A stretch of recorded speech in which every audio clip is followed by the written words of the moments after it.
Okay, back in the gym to train hamstrings, and I think at the end I will throw in a little bit of back. Yeah, I know I should have done. I said I would do quads today, but they're still sore, from the last session. So I'm just gonna leave them for tomorrow, give them one extra day of recovery, and then I can smash them tomorrow. No problems. Um, I will go all out. I won't have to, back off a little bit because they are still sore. Nah, I think for tomorrow they will be ready to be punished again. Okay, that's it, man. Let's get on with this session. Uh, yeah, man. We're gonna kick things up with a lying hamstring curl. After that, seated one, and then some. I think the hyperextension after that, and I think that will be it. Like 3 movements for the hammies, 3 sets on each, and yeah. Okay, let's go with this one, guys. Remember, when you're doing any type of a hamstring curl, toes always pointed up towards your knee. That will give you much better contraction in your hamstrings. And try to keep your feet straight. Don't let them go out or in. Just try to keep them straight. And yeah, man, that's it. Before you start a curl, push hips into the pad. And if you do that correctly, the load that you will have to use will be maybe silly to you, because I used to do this hamstring curl with a full stack, no problem, throw it around for 15 reps, but I wasn't pushing the hips into the pad correctly, before I started the curl. And then when I started doing that, my weights, I had to use less weight because it was harder, because all of the tension was on the targeted muscle, which is hamstrings, which is hamstring in this case. There's no hip flexors, glutes, calves helping you. No, nothing, man. All the tension is on the hammies, and then it makes sense. If you're using only one muscle instead of 5, you will be able to lift less weight. Okay, let's work, man. uh, Everything I will try to stay in like 8 to 15 rep range. So yeah, let's go, man. Okay. So I leave the stack a little bit, so it's not touching, the weights are not touching the stack. And from here, I push my hips into the pad, and then I curl up. Boom. Boom. Boom. Boom. Boom. Boom. Ah. Ah. Ah. Ah. Okay. Nice. Whew. Okay. 3 sets done.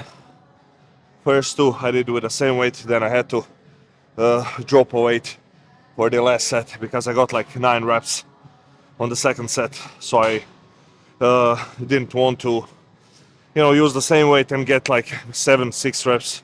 I don't like to do that, especially on hamstrings. Whew. Okay, let's go seated hamstring curl now. Okay, second movement, seated hamstring curl, 1-2 warm-up sets. Just, not because I'm not warmed up already, just because I want to get used to the different movement. It's similar movement, but this one is a seated hamstring curl and that one was a lying, So it's still a little bit different. So I always like to do, 1-2 warm-up sets, 5-6 reps, just fill out the weight. And yeah, man, that's it. And I've been thinking about these hamstrings, I've heard some people say that all you need for big hamstrings is some type of a curls, hamstring curl, lying hamstring curl, standing hamstring curl, and then some people say, oh, you need like a hip hinge movement, like a stiff leg deadlift or a RDL. And I don't know, man. I think for now I will just I will try doing only like curls for the hamstrings and maybe like one hyperextension, that for the hamstrings. I won't load up too much weight like on RDLs and stiff leg deadlifts. I will just do like a light hip hinge movement, and I will see how my hamstrings will grow, from now on. Because I'm really interested if I can if I can make my hamstrings bigger by avoiding, you know, those heavy compound lifts and like RDL stiff leg deadlifts and things like that, it's great, man. You know, I will be, I will have more recovery, and you know, if I have more recovery, then my other body parts can grow more. You know, because those stiff leg deadlifts, heavy RDLs, deadlift, regular deadlifts, they can really tax your central nervous system, and you know they can impact your recovery a lot. So yeah, I'm just gonna try something, you know, and see where it gets me by the end of this bulk. Okay, let's work, man. Same thing, 3 sets, 8 to 15 reps, slow and controlled. And yeah, man, let's work. Same thing here, guys. Toes, you know, try to keep your feet straight. Don't let them go out or in. Feet are straight. Toes, you know, not down. They're up, pointed towards your knee. Push this knee pad. Push this pad into your quads and just curl, man. Where to set up this pad, just slightly above your kneecaps. Don't be stupid and put this pad on your kneecaps, because you can hurt yourself. Just above the kneecaps, you know, like what's that? Like maybe 1 inch, half an inch above your kneecaps, so it sits directly on the quads, and you're golden, man. That's it. Okay, let's work. Oh, oh, oh, oh, oh,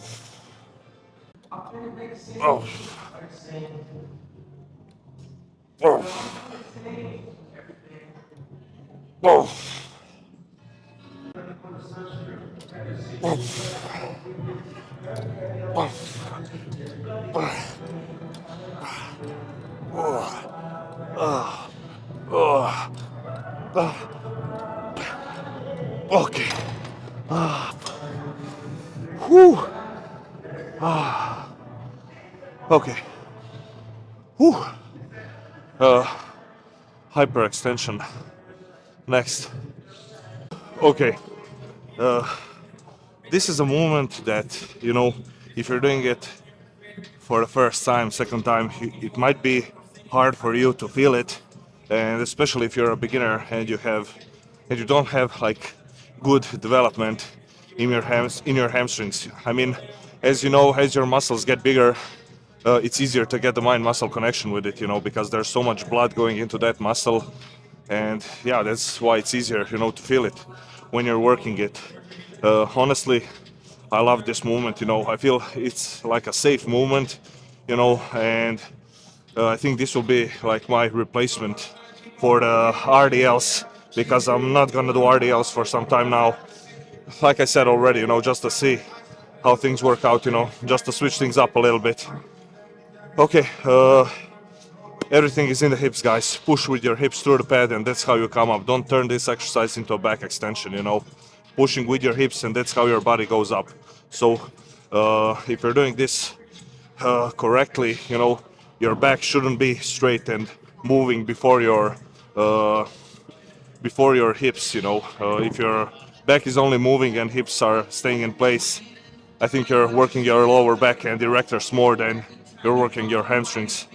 And one more thing, you know, as you get down deep into the stretch, that's when most of the work will come from your hammies.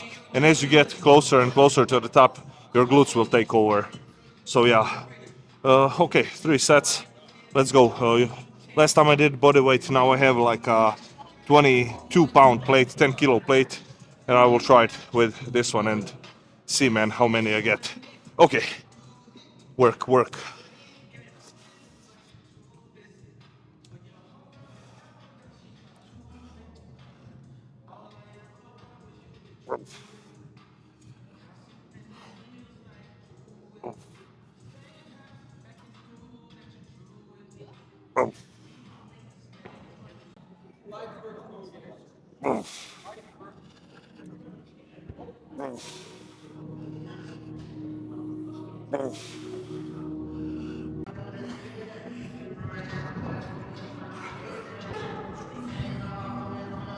Okay.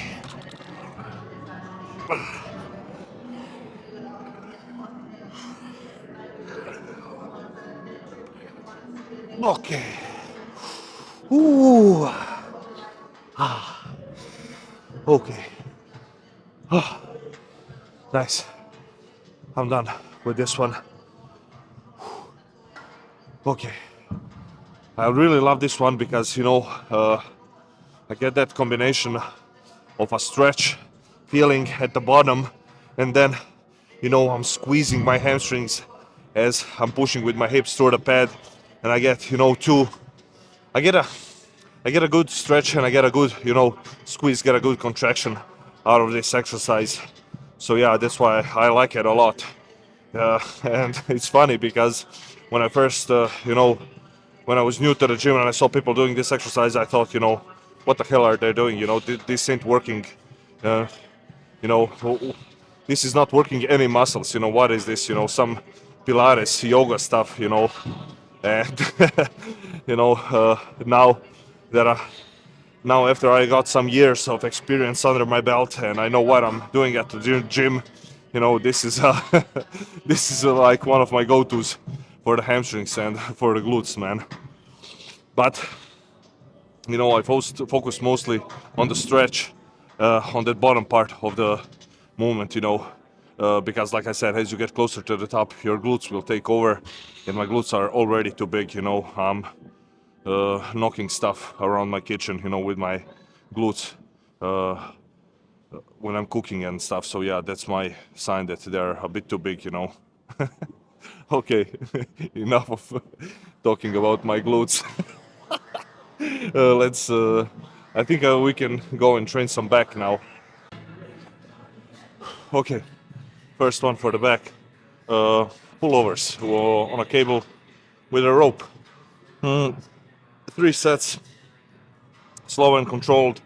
Uh, I want to. Oh my god! I want to pre-fatigue my back a little bit, so I don't have to use as much weight on my next movement. And again, trying something different. I never start off my back days with a pullovers, so yeah, why not do it now? Uh, why not do it now and see how I like it? Okay, yeah, man, 3 sets, 8, 15. No, let's go. Uh, yeah, I mean, I will get 10 at least, so I will try to stay in like 10 to 15 rep range on these. Let's go, 3 sets, man.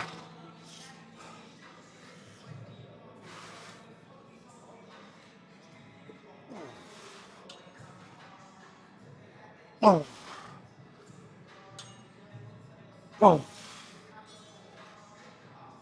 oh, oh, oh,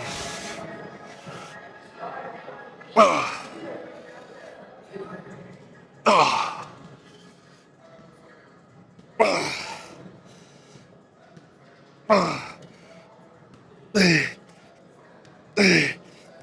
okay. Whew. Nice. Whew. For the last set, 3 sets done. For the last set, I changed up my grip. I wasn't gripping the rope. I put my hands through the rope, and that way, I eliminated the grip part uh, from this exercise. And I have to say, I felt everything in my back. I didn't feel my um, forearms getting fatigued or anything like that. So yeah, I think from now on I will do it like that. Nice. Okay, for this one I'm gonna go underhand grip with I guess you could call this a straight bar. I haven't used this grip in a while, and today I'm just playing with the back training part of the session. I'm just testing out some new things, but at the end, man, I'm going all out. I'm going 100% pushing myself. So yeah, that's what matters at the end of the day. How hard did you push yourself, and did you go all out? With the intensity and everything. Let's do 3 sets here. 3 sets, 8 to 12 here. Okay. I didn't load up too much weight because I'm gonna try to hold the contraction a little bit, squeeze. So I'm not gonna. I'm gonna try to use as. I'm not. I'm gonna try and use no momentum at all, you know. I'm just gonna try and put all the tension on my back. And also I'm going underhand grip, so I don't want to load up too much weight, so I don't pull something, you know, with my bicep and, you know, injury prevention and things like that. We have to think about that sometimes. Okay, let's go. Oh, nice.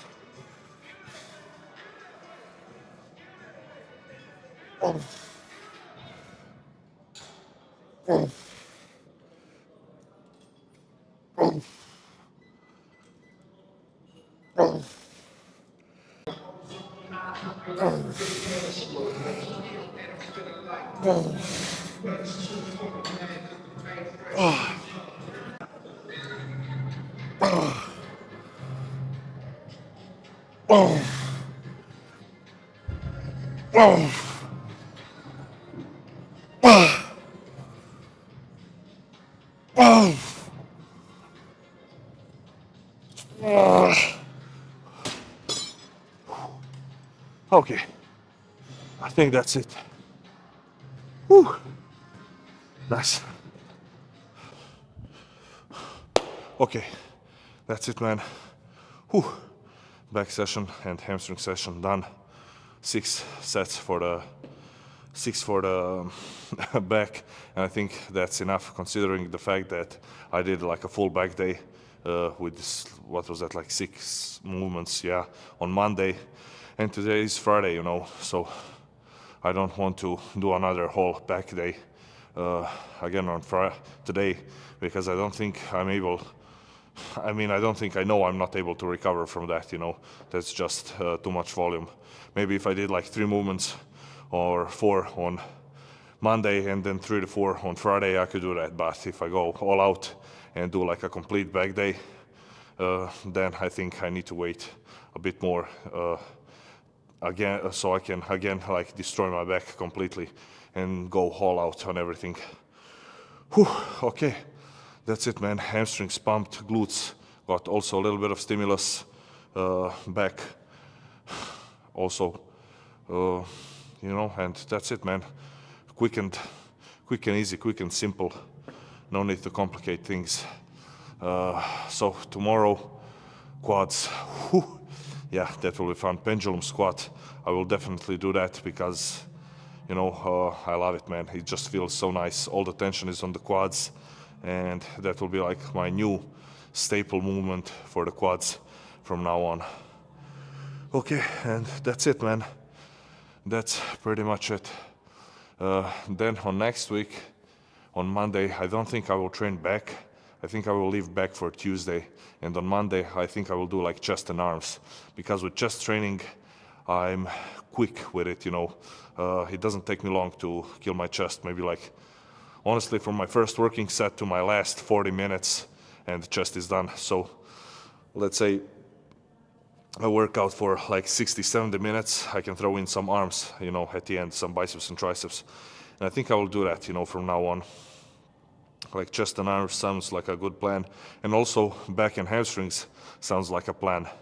You know, maybe, yeah, now that I'm thinking about it, you know, something like chest and arms on Monday, and then Tuesday I can do like a back focus day with with 2 movements for the hamstrings, you know, at the end of the session, and then finish off the hamstrings with my quad days. So yeah, I think, yeah, I will definitely do that next week because I like that more than, you know, training my hamstrings completely on like Friday and then on Saturday doing quads with no hamstrings. You know, better to split up that volume. Same thing as I'm doing for my arms, I could do for my hamstrings, you know, because honestly, I think hamstrings, you know, I can do that with hamstrings 2 times per week, no problem, because they recover quickly compared to quads. You know, quads, I need a full week off, you know, if I go insane and train insane, like I always do on quad days. So yeah, that will be it for the next week. And yeah, man, now that I'm thinking about it, I'm already excited, you know, because I know I will like it. I'm already liking it, and I haven't even done that split. So yeah, man. But you know, guys, like I always say, don't get caught up in those splits and things like that. Just train hard, put, you know, 100% effort into every single set, into every single rep. Don't pitch out, you know, when it starts to hurt. Don't quit. I mean, when you start to feel the pain, but good pain, pain in the muscle, don't quit, man. Just push through it. If you feel pain in like tendons, ligaments, joints, just track it, stop it, go home, and sleep, man. And yeah. Whew, okay, that's it. I have to bounce, guys. Thank you for watching. I'll catch you tomorrow for quads and calves. I'm out, guys. Peace.